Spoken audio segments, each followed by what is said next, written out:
João capítulo 9, versos de 1 a 5. Caminhando Jesus viu um homem cego de nascença. E os seus discípulos perguntaram: Mestre, quem pecou, este ou seus pais, para que nascesse cego? Respondeu Jesus: Nem ele pecou, nem seus pais, mas foi para que se manifestem nele as obras de Deus. É necessário que façamos as obras daquele que me enviou enquanto é dia. A noite vem, quando ninguém pode trabalhar. Enquanto estou no mundo, sou a luz do mundo. Parte do meu ministério pastoral é dedicado às comunidades pobres do Rio de Janeiro. Sou presidente de uma organização não governamental cuja sede é na favela do Jacarezinho. Local dos mais complexos do Rio de Janeiro, onde nesse momento nós estamos plantando uma igreja. Em 9 confrontos nós já levamos mais de 300 tiros de fuzil e pistola na nossa sede. O meu púlpito foi atingido em 3 partes diferentes por balas perdidas ou achadas. Por conta do meu envolvimento com a causa do pobre, tenho subido todos os morros do Rio de Janeiro. São poucas as favelas, talvez das principais, todas eu conheço. E tenho visto muita desgraça. Numa delas, na verdade eu não poderia considerar uma favela, mas uma comunidade muito pobre, em Belfor Roxo, peguei o caso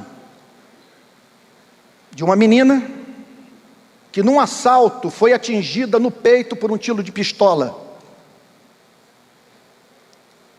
O bandido atirou na direção da mãe, a bala ricocheteou no volante, atingiu o peito da Giovana Vitória, de 1 ano. Como a Giovana estava no período da amamentação, já morta no hospital, a mãe trouxe a filha ao peito para amamentá-la. Recentemente, no complexo do Alemão, bandidos desciam, no exato momento em que a polícia militar fazia uma operação numa localidade do morro. Ao mesmo tempo, uma família pobre se dirigia para a rua, trazendo num carrinho de bebê seu filho, que foi atingido por uma bala perdida na cabeça. A mãe, na sua humildade, no seu desespero, saiu catando a massa encefálica do menino e colocando de volta na cabeça, na esperança que com isso ela pudesse ajudar o trabalho dos médicos. Irmãos, não há problema intelectual mais grave, mais presente nas obras de filosofia, que mais se manifeste nas classes de escola dominical, nos seminários teológicos, e que mais apresente dificuldade para que pessoas se aproximem de Deus do que o problema do sofrimento.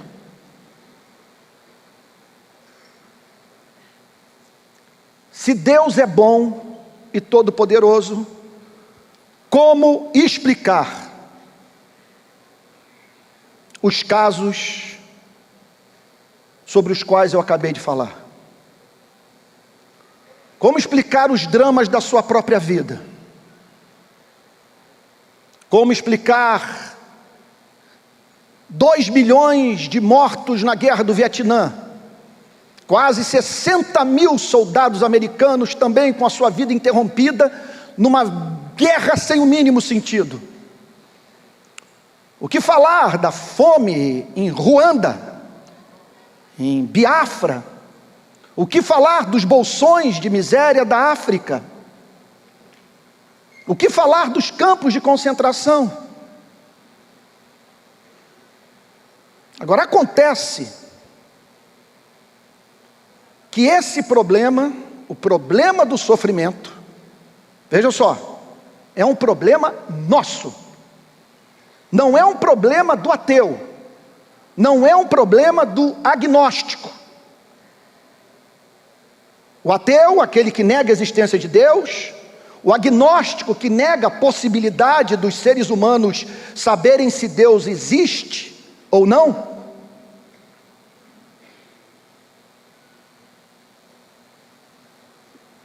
Não tem que esperar viver num universo onde haja preocupação com a justiça. No seu sistema de pensamento, que parte do pressuposto que esse encontro aqui, essas 4.000 pessoas em busca de transcendência, de sentido para viver, são subproduto de um choque do nada com o acaso. Se um cometa explodir esse planeta, não haverá ninguém do lado de fora para chorar. Restará aquilo que um filósofo já chamou de desatenta frieza surda do cosmos. Para eles, portanto, não há sentido nem em você escrever uma obra a fim de convencer as pessoas que a vida não tem sentido, porque não faz sentido em você convencer as pessoas que nada tem significado. Não há sentido para lidar com a desgraça, para formular perguntas referentes à justeza do universo. E não há sentido, nem mesmo, num pôr do sol em Honolulu, enquanto você está beijando na boca o amor da sua vida, em você agradecer por aquele encontro ser resultado de um amor que se fixou na sua vida e que decretou fazê-lo feliz. Ou seja, a situação dessa gente é absolutamente desesperadora, e por isso nós devemos pregar o Evangelho manhã, tarde e noite, porque viver sem Jesus é um horror. Você não tem ninguém no universo para enxugar as suas lágrimas, como também não tem ninguém no cosmos para dizer muito obrigado. Pois bem, esse texto fala um pouco sobre esse problema filosófico, só que dentro de uma perspectiva cristã, de certa forma mais veterotestamentária do que evangélica, pelo menos do ponto de vista da pergunta que os discípulos formularam. O que havia ocorrido? Jesus estava aproximadamente 6 meses da sua morte, andando pelas ruas de Jerusalém com seus discípulos, ele se depara com um homem cego de nascença. Esse é um problema seu e meu.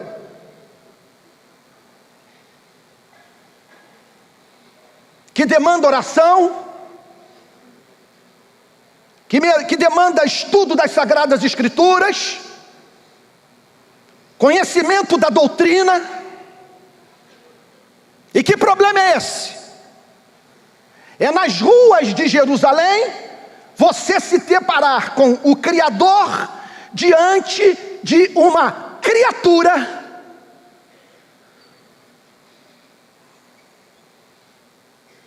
vítima de um mal congênito. O que ocorreu? Qual é a gênese desse diálogo? Os discípulos viram Jesus ver. Eles estavam andando com Jesus pelas ruas de Jerusalém e observaram o Senhor Jesus fixando seus olhos nos mendigos, especialmente um cego de nascença. Os discípulos percebem a cena e perguntas, portanto,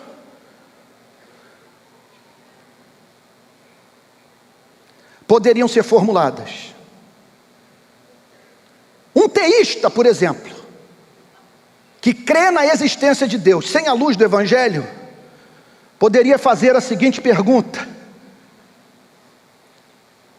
o que tu tens a dizer sobre este símbolo da sua incompetência? Porque vejam só, tentar se relacionar com Deus sem a luz do Evangelho é ter um encontro com o diabo. Só o Evangelho nos habilita a chamar o Criador de Pai.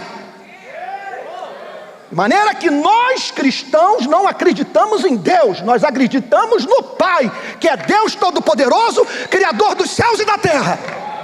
Com Cristo nós aprendemos a chamar Deus de Pai. Mas um teísta, que olha para a complexidade da vida e é levado a dizer que o universo tem um supremo arquiteto, não sabe nada de Evangelho, não sabe nada sobre sangue derramado na cruz, e por isso numa hora como essa pode confundir Deus com o diabo. Se há um Deus, este é o diabo, porque só o diabo, para criar um ser como esse, entregue a tamanha desgraça. Acontece que os discípulos pensavam com outras categorias de pensamento. Eles viam a vida à luz do Antigo Testamento. Por isso formularam duas perguntas, cujo background é totalmente veterotestamentário. Mestre, então preste atenção aqui. Surgiram questões intelectuais na sua vida.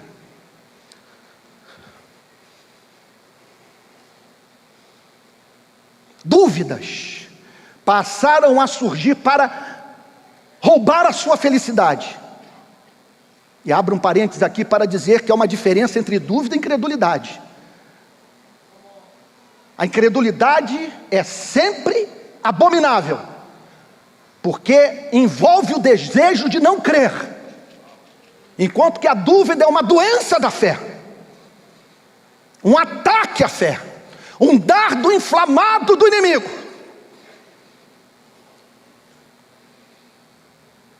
Os discípulos, portanto, viram-se para o Senhor Jesus e fazem esta pergunta estribada no Antigo Testamento. Ou seja, eles não vão para o Facebook para falar das suas dificuldades intelectuais sem antes terem caído de joelhos para falar com Jesus. E nós servimos a um Salvador que tem interesse em oferecer respostas honestas para perguntas honestas. Não diz o velho hino pentecostal: conta para Jesus onde está a sua dor? Ele é o remédio, confia no Senhor. Não te desanimes com a tua cruz, o que tu precisas, conta para Jesus, e você pode apresentar também a Ele as suas perturbações intelectuais. E Ele ama quando você o procura humildemente em busca de luz. E foi o que os discípulos fizeram. Mestre, quem pecou, este ou seus pais, para que nascesse cego? Observem, portanto, a mistura de conhecimento proveniente da revelação com paganismo. Porque as perguntas estavam estribadas em algumas pressuposições teológicas bíblicas. Número 1, a condição de miséria desse rapaz não pegou Deus de surpresa. Porque o Deus que existe não está num trono roendo unhas, olhando para o planeta, torcendo para que as coisas que deem certo.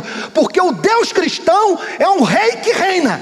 A porta que eu fecho, ninguém abre. A porta que eu abro, ninguém fecha. Agindo eu, quem impedirá? No céu está o nosso Deus, e tudo faz como lhe agrada. Até os cabelos da vossa cabeça estão contados. Soberano, todos os átomos e moléculas se curvam diante dele, e a ele dizem amém.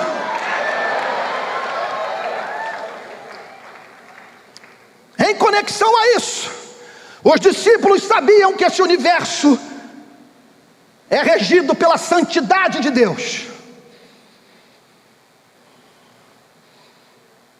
É um universo de natureza moral. Por isso a pergunta: quem pecou? Este ou seus pais, para que nascesse cego? O problema é que os discípulos apresentaram a pauta para Cristo.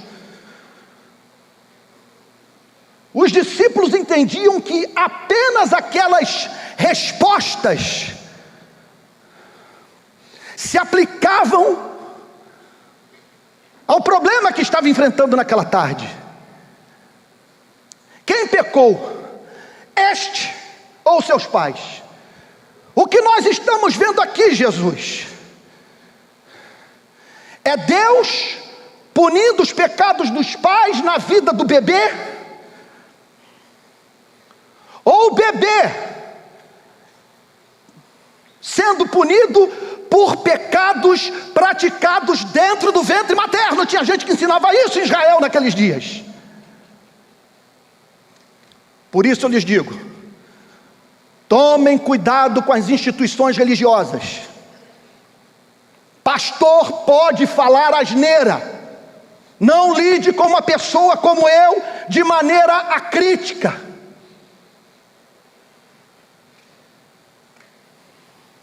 Pastores e padres podem botar na boca de Deus o que Deus nunca falou. O Deus que existe, não cabe nenhuma instituição religiosa, é infinitamente mais formoso do que nós pregadores somos capazes de o revelar. Mestre, quem pecou? Este os seus pais, para que nascesse cego. Observem que se o diálogo parasse nesse ponto, grupos diferentes dentro da igreja estariam debatendo sobre o mesmo tema e ambos igualmente equivocados.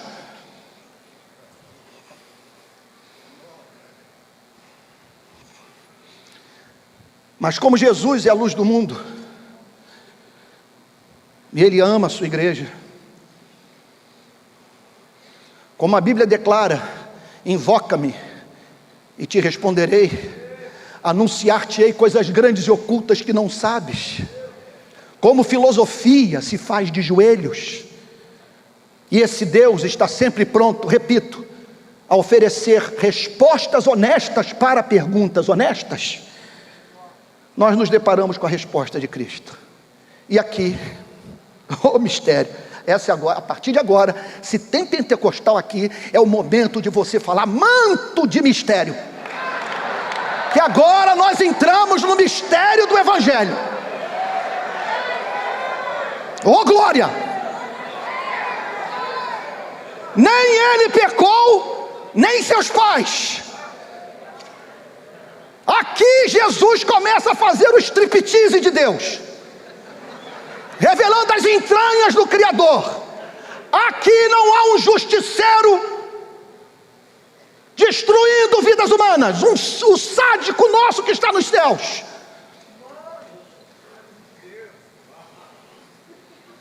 Aqui não há um Deus pavio curto, meticuloso, neurótico, se afirmando sobre as suas criaturas. Nem ele pecou, nem seus pais.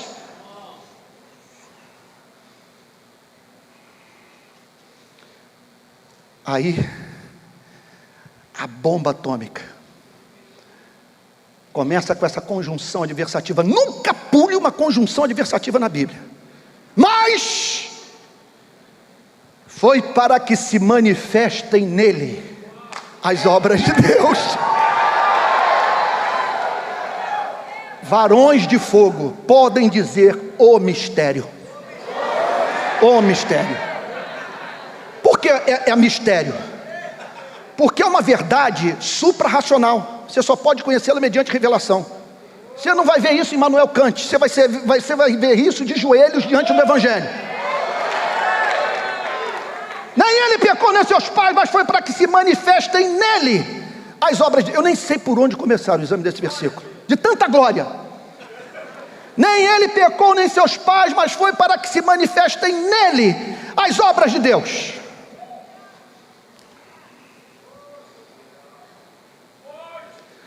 Porque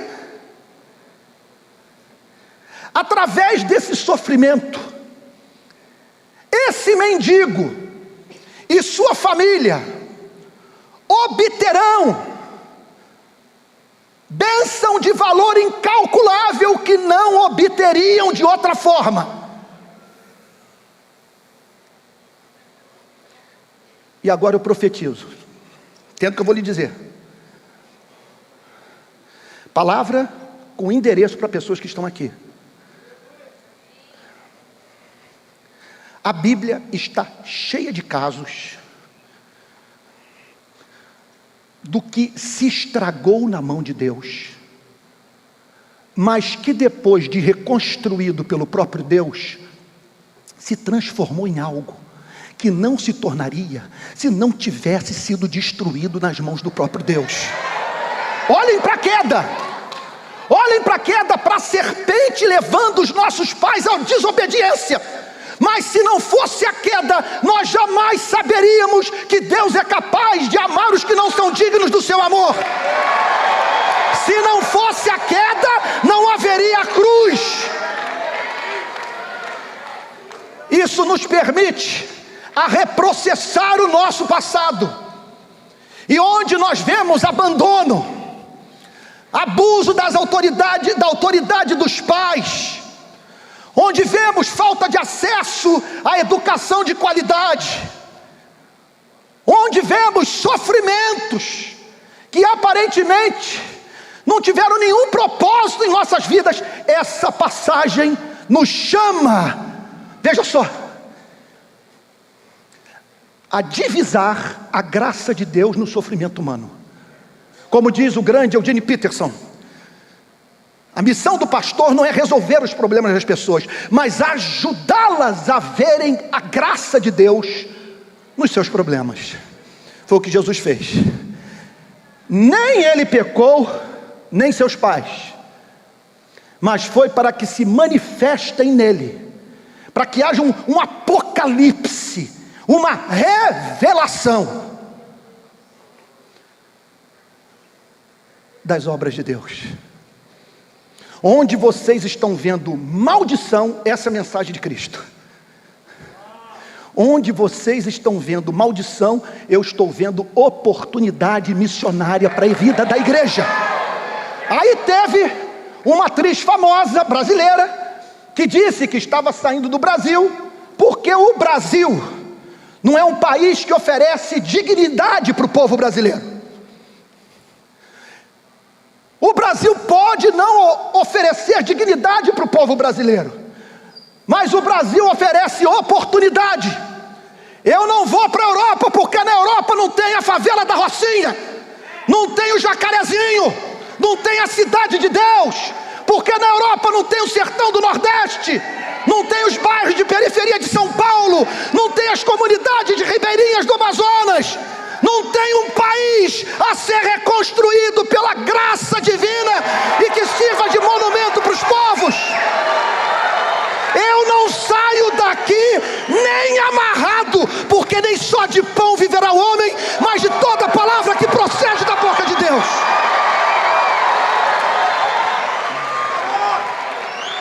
Nem ele pecou, nem seus pais, mas foi para que se manifestem nele as obras de Deus. Vocês estão vendo um problema filosófico, eu estou vendo uma oportunidade de glorificar a Deus. Você quer conhecer a resposta? Vai fazer filosofia no barraco. Vai para o mundo dos invisíveis. Vai lá plantar igreja, anunciar Jesus Cristo, batizar pessoas, discipular os convertidos, levar a justiça do reino. Nem ele pecou nem seus pais, mas foi para que se manifestem nele as obras de Deus. Nesse sentido, Deus, pelo seu governo soberano, está dando oportunidade à nossa igreja. Muito obrigado. Você lavar os pés dos irmãos.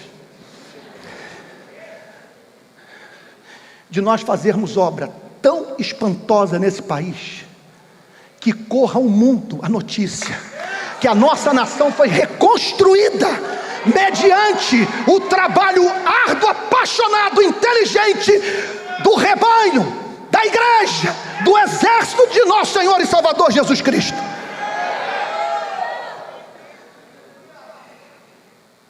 Verso 4.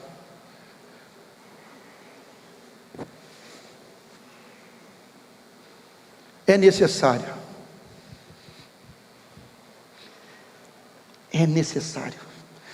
que façamos as obras daquele que me enviou. Essa é uma boa maneira de você lidar com o pecado,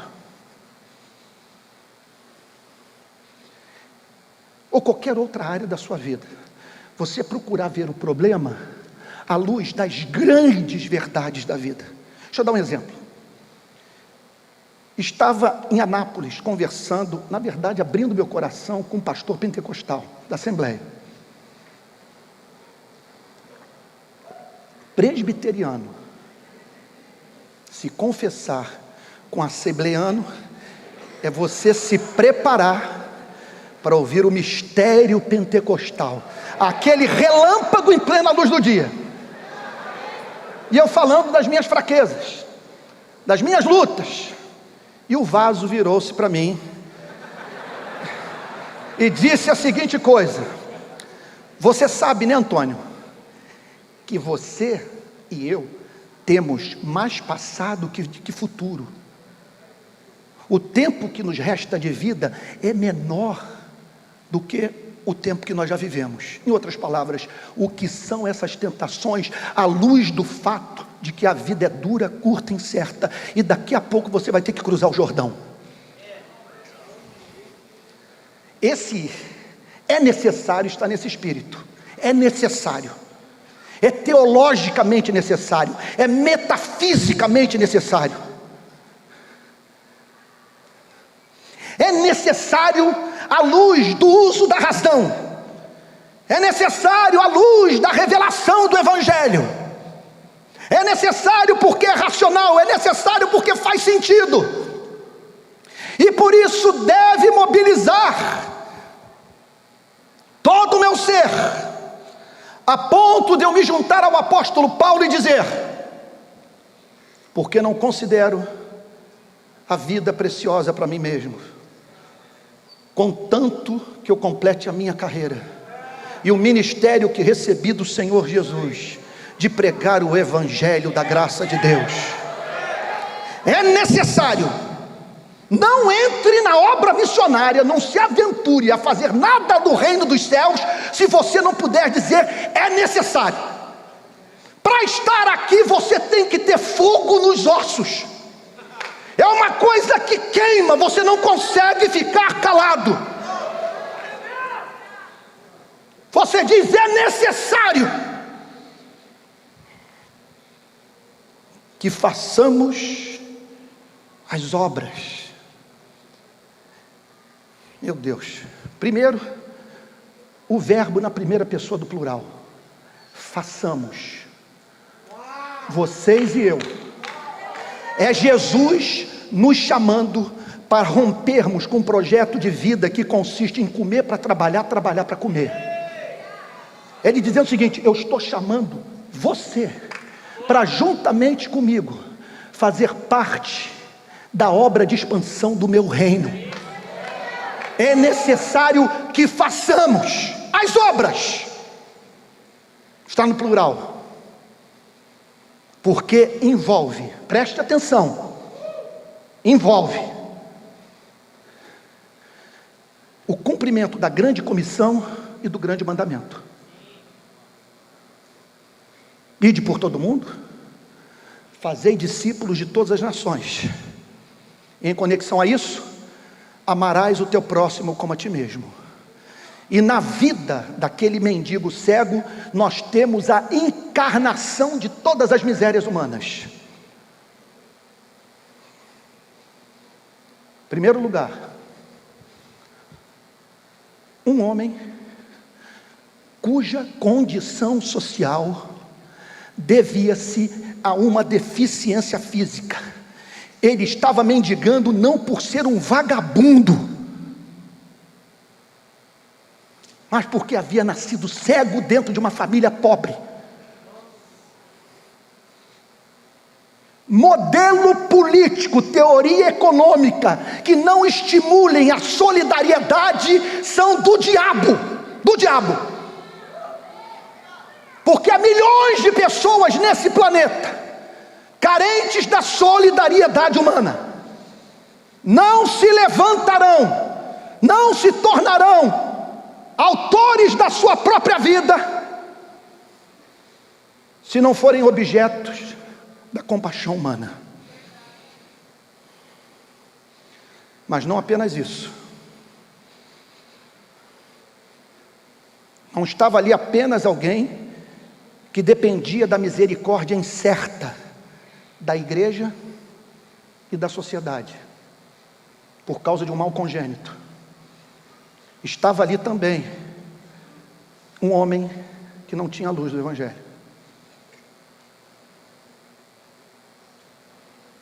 Não conhecia Deus. Por isso, encontramos a palavra no plural.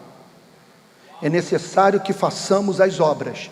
O grande problema, o grande pecado do protestantismo brasileiro é a falta de simetria de caráter. Falta de simetria de caráter. Igrejas que de tão focadas na justiça social se transformaram em ONGs e não crescem mais. Já falei para Deus, se o meu compromisso com a justiça social, com a defesa dos direitos humanos, tiver que afastar, for usado para afastar a sua igreja do seu compromisso com a missão de proclamação de evangelho no mundo, me leva antes. Agora, contudo, é falta de simetria você se dedicar a um trabalho evangelístico que transforma seres humanos em androides. Você passa pela rua de Jerusalém e não vê o cego de nascença. Por quê? Sua cabeça foi formatada pela instituição religiosa, que o impede de ver a palavra pobre na Bíblia.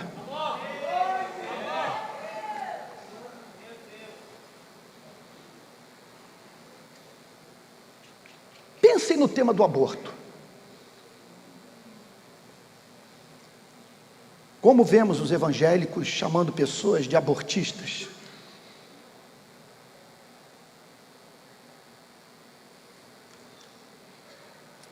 Eu tenho um ponto de vista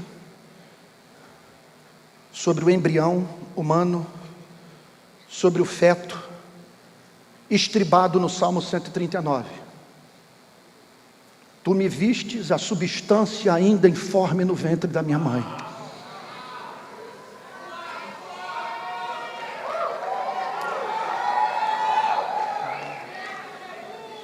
Minha mãe ficou grávida de mim antes de casar. Eu estive no casamento dos meus pais, na década de 60, imagine isso. Minha mãe lutou pela gravidez. Não procurou em secreto o aborto.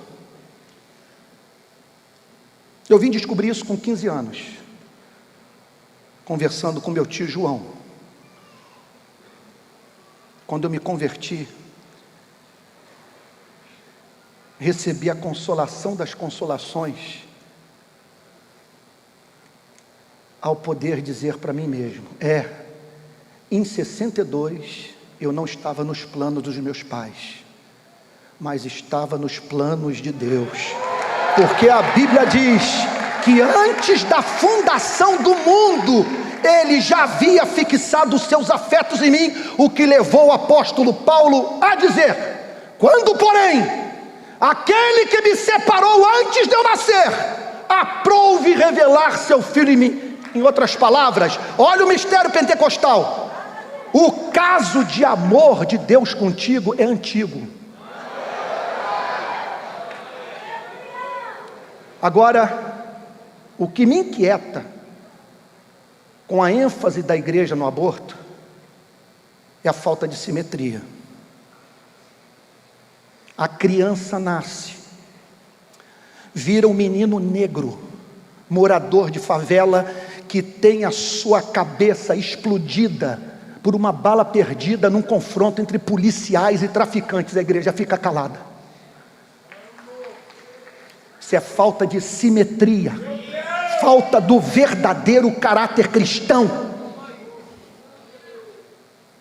E eu tenho para mim uma resposta.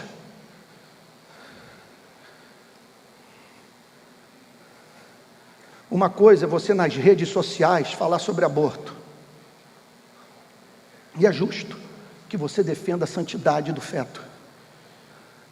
Agora, se você for tratar da morte de jovens negros nesse país, você vai ter gente te seguindo, seu telefone vai ser grampeado, você vai aprender a conviver com temor e precisar de coragem para viver o cristianismo. A nossa igreja é uma igreja que vive no país mais desigual. São 63 mil homicídios por ano, 14 milhões de desempregados. Estamos entre as nações mais desiguais do planeta, e a nossa igreja não tem mártires e homens e mulheres perseguidos por causa da justiça. Isso é sintomático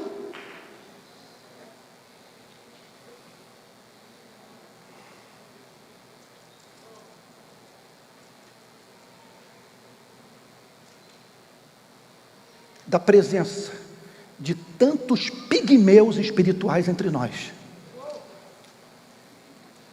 ou até mesmo de falta de conversão, porque numa igreja onde Moisés está mais no púlpito do que Jesus Cristo, você não tem como esperar conversão. Os pastores passam a maior parte do tempo pregando moralidade em vez de pregar o evangelho. O púlpito é de Jesus Cristo, porque a Bíblia diz que a lei veio por Moisés, mas a graça e a verdade vieram por Jesus Cristo. Primeiro eu prego o evangelho, e não faço missão esperando que não cristãos se comportem como cristãos. O não cristão não precisa tanto de informação quanto a forma como ele deve viver para agradar a Deus. Ele precisa de poder, e esse poder só é comunicado pela vera pregação do evangelho de Jesus Cristo.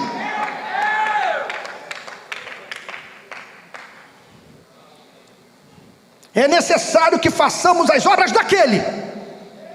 Na minha Bíblia, a palavra daquele está grifada. Por quê? O meu chamado é para servir a Jeová, Pai de Jesus Cristo, não ao PT, não ao PSDB, não a Karl Marx, não a Adam Smith. Eu não tenho lealdade maior na minha vida do que a minha lealdade ao meu Deus. É para servir aquele. É necessário que façamos as obras daquele. Não podemos ter mais amor pelo nosso partido político do que por Jesus Cristo. Não podemos botar as nossas bandeiras políticas à frente da pureza do evangelho. E se o nosso candidato fala asneira e associa o cristianismo, a nossa fé em Jesus Cristo, ao que é iníquo, nós temos que dizer: isso não é cristianismo. É necessário que façamos as obras daquele que me enviou. Então, presta atenção. Temos dois fatos na vida: o cego de nascença, absurdo, A senhora lhe diz: mas o senhor não sabia quantos anos na mendicância, quanta desgraça, aqueles que nasceram naquele mesmo ano, casaram, tiveram filhos, construíram famílias, e esse aqui mendigando. Mas há um absurdo maior na vida, que desabsurdifica os demais absurdos. Temos o cego de nascença, mas nós temos o amado do Pai, levando uma surra, sendo torturado, posto no madeiro, por amor a você e a mim. Como diz o grande John Stott: eu acredito em Deus por causa da cruz, porque na cruz Deus não apenas justifica o pecador, mas justifica a si mesmo no mundo sofredor. É só assim que dá para ler a Folha de São Paulo, o Estado de São Paulo, o jornal o Globo, sem enlouquecer. Quando eu vejo o absurdo de um ataque terrorista, forço minha mente a pensar no Calvário e no fato de que, embora eu esteja diante do inexplicável,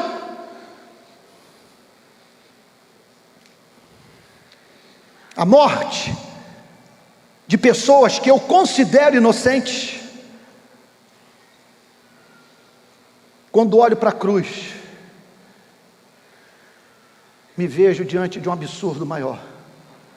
Um Deus que é felicidade eterna em si mesmo, que não precisava criar para amar e ser amado, para ser feliz, que não precisava de nós para crescer em glória, em santidade, em sabedoria, e que elabora um plano que envolvia a criação de seres criados à sua imagem e semelhança, que contra ele se rebelariam, e em vez de destruí-los, a fim de possibilitar um reencontro justo, haveria de enviar o seu único filho para dar a vida pelos rebeldes. Que mistério, meus amados irmãos! Em todas as religiões, o homem é visto trazendo uma oferta para comprar o amor da divindade. No cristianismo, Deus é o ofertante que oferece aos pecadores o corpo do seu único filho. Sabe por que eu sou cristão? Porque o Evangelho é de beleza indescritível. Não conheço nada mais lindo do que esse caso de amor de Deus com a sua igreja, a ponto de enviar o seu único filho para derramar o seu sangue por ela, por você e por mim. O Evangelho, não há nada mais lindo do que o Evangelho. O que é o Evangelho? Vou usar as palavras de Lutero: plágio puro. Na lei, nós somos movidos a olhar para o monte Sião, para o monte Sinai, pegando fogo. A lei faz isso. Põe os nossos olhos no monte Sinai. Quem nele tocar, morrerá.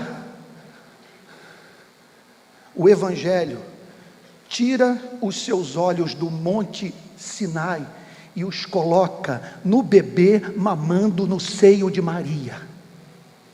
Isso não é um mistério? Isso não é coisa de nos levar às ações de graças? É Deus conosco, é Deus Emanuel, é Deus que vem na pessoa do seu Filho perdoar os que não são dignos do seu amor, e isso de modo justo. É necessário que façamos as obras daquele que me enviou. Agora eu vou estragar a noite de vocês.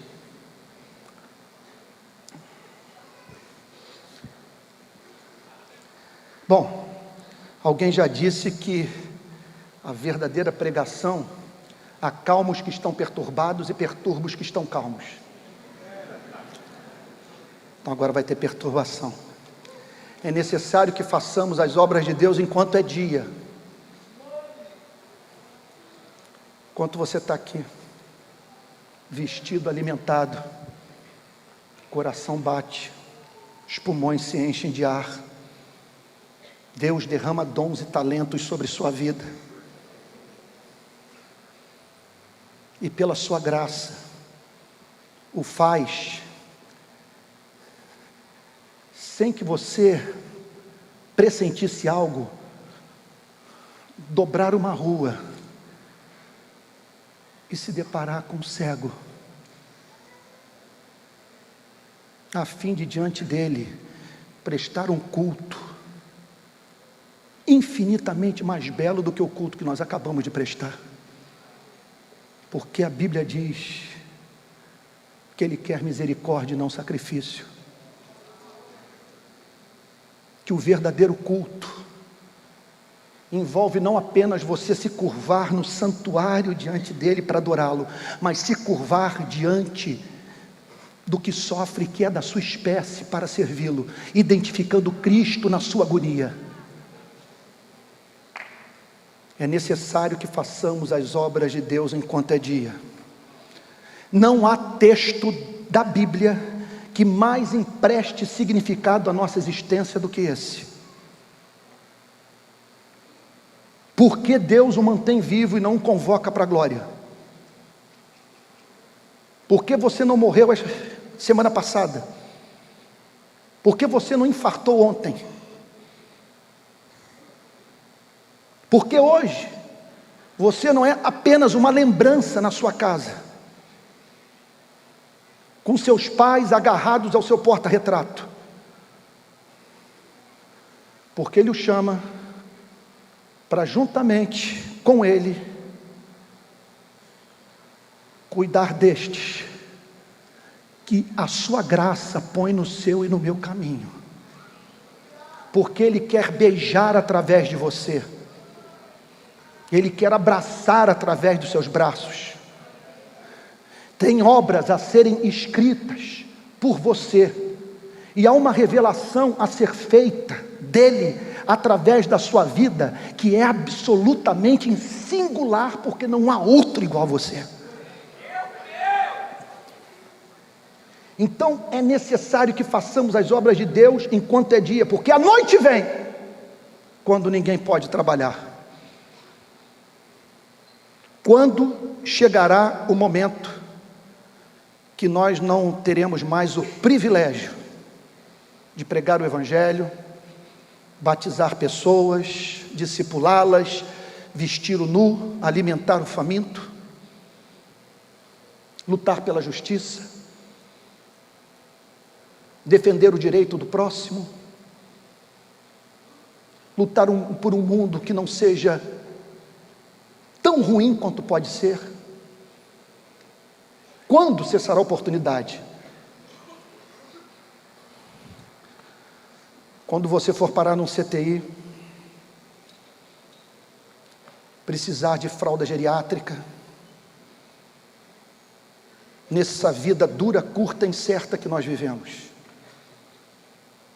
O que Jesus está dizendo é o seguinte: viva intensamente, porque é necessário que façamos as obras de Deus enquanto é dia, porque a noite vem sobre mim, vem sobre você, vem sobre mim.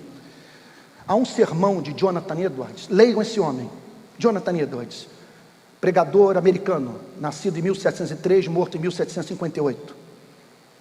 Há um sermão dele baseado em Efésios 5, verso 16.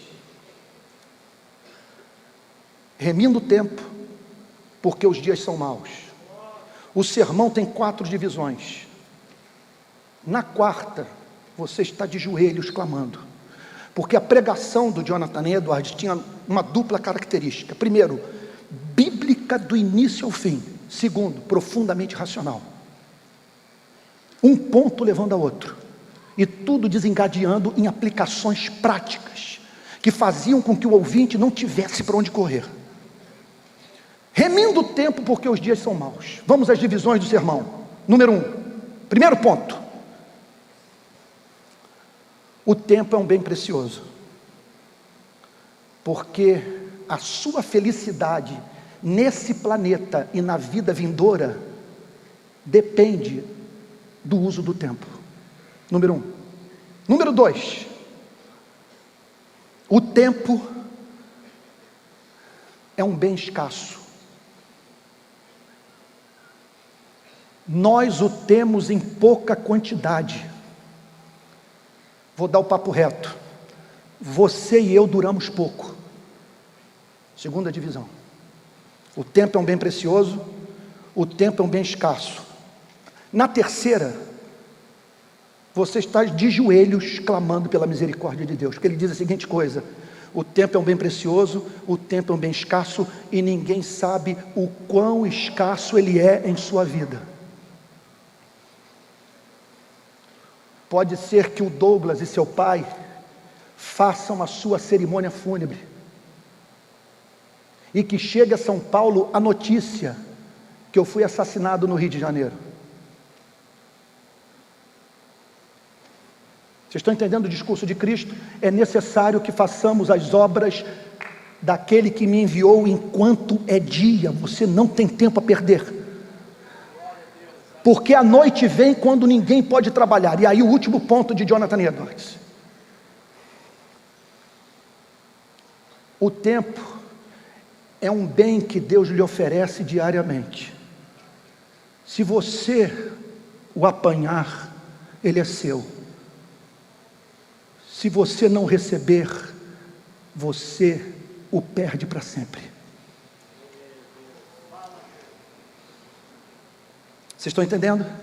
É necessário que façamos as obras de Deus enquanto é dia, porque a noite vem quando ninguém pode trabalhar.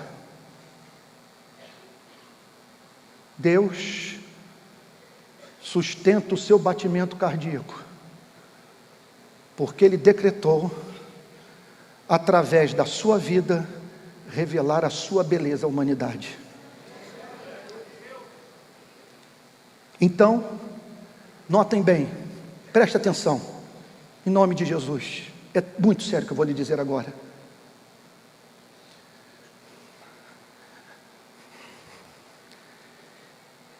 Ele está dando a você e a mim a oportunidade de nós redigirmos uma biografia eterna.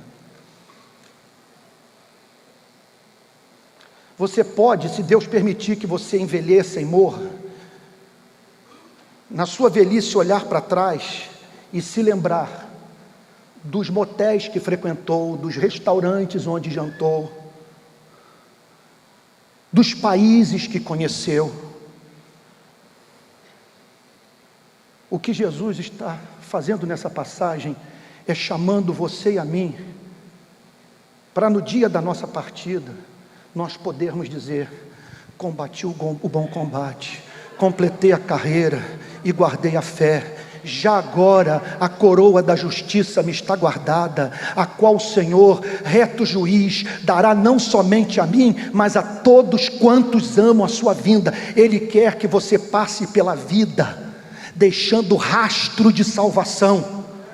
Ele quer que por toda eternidade, por onde você passar, anjos, arcanjos, querubins, todas as suas criaturas inteligentes possam olhar para você, apontar e dizer: ali vai alguém que no inferno glorificou o seu Deus. E no dia do juízo final você chegar com as mãos cheias, não para comprar um amor que já é seu, mas para lhe dizer: eu não banalizei a tua graça. Toma, Senhor, o que tu me permitistes construir para a glória do teu nome. Nós praticamos um boicote contra a nossa felicidade quando nos recusamos a servir.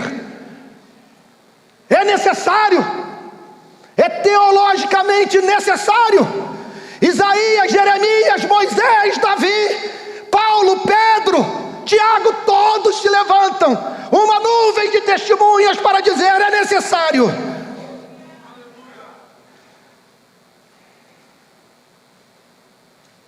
Porque enquanto estou no mundo, aqui eu termino, eu sou a luz do mundo. Gente, o que é que eu estou fazendo aqui? Por que eu aceitei esse convite? Porque eu estou absolutamente certo desse versículo.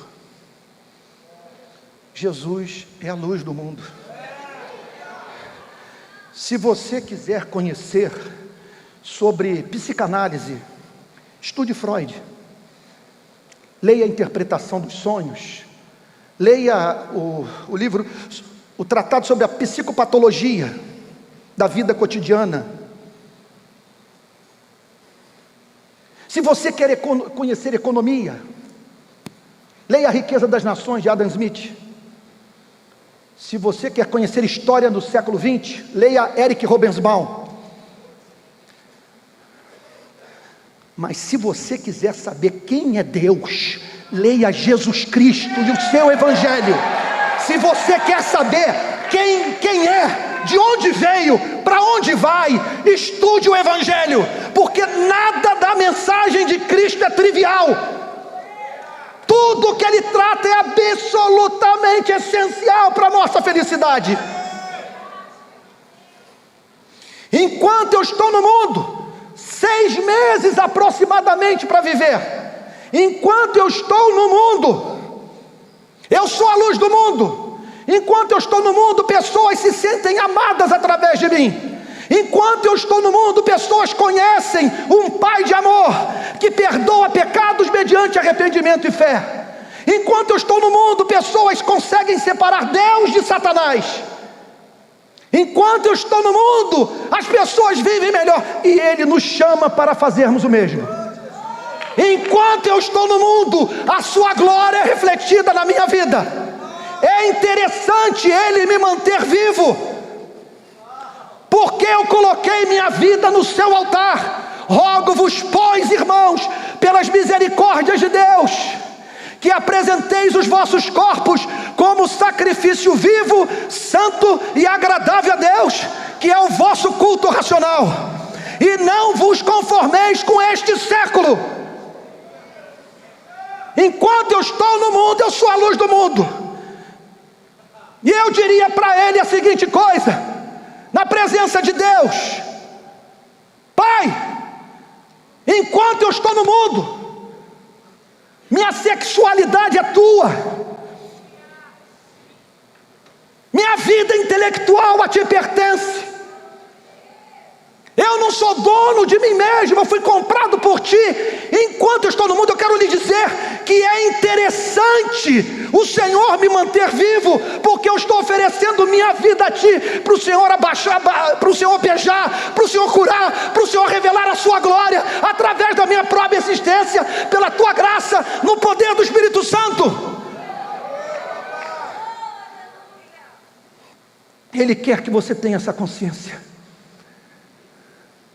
e que você se junte a Cristo para poder dizer: enquanto eu estou no mundo, por estar em Cristo, sua glória é refletida através da minha vida. Irmãos, qual o meu objetivo com essa mensagem? É de você aceitar o apelo. Por que aceitar o apelo? Porque você não serve a um sádico, porque Ele ama a você e a mim, e opera de modo estranho nesse planeta. Seus caminhos nos são inescrutáveis, mas a história está nas mãos de um ser que deu seu único filho para morrer por você e por mim. Por que aceitar esse apelo? Porque Ele enviou o seu único filho, e em conexão a isso, há uma obra a ser feita através da igreja. Por que Ele se dirige nesses termos à igreja? Porque é de se esperar que você e eu conheçamos o coração do Pai. E o que Ele quer agora, presta atenção, você com todas as suas tentações, com todas as suas fraquezas morais, eu quero lhe dizer o seguinte: eu sou o teu companheiro de tentação. Eu sei o que você passa, mas eu tomei uma decisão. Eu não vou gastar o meu tempo no confessionário.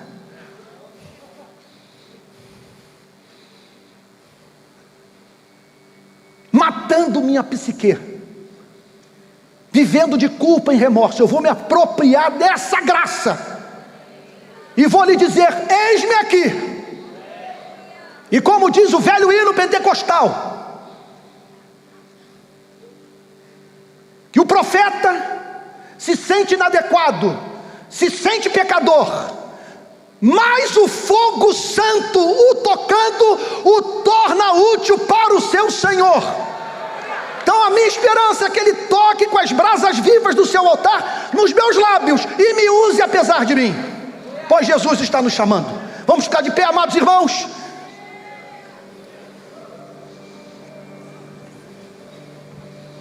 O que você acha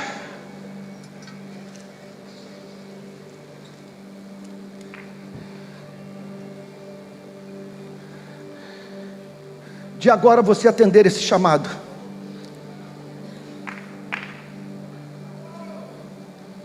E dizer: eis-me aqui, Senhor. Estou mais do que convencido. Não é que a mensagem tocou meu coração apenas, ela mexeu com o meu cérebro, com as minhas estruturas. Eu sou teu, Senhor. E ajuda-me a dar vista aos cegos e fazer com que pessoas se tornem autoras da sua própria vida. Aleluia! Será que eu não estou nessa noite falando para estadistas, para homens e mulheres que assumirão funções públicas nesse país? Será que eu não estou falando para pessoas que vão tornar essa nação mais justa? Será que eu não estou falando para profetas, para evangelistas, para missionários? Será que eu não estou falando para pessoas que se tornarão uma referência na sua atividade profissional? Vamos orar agora.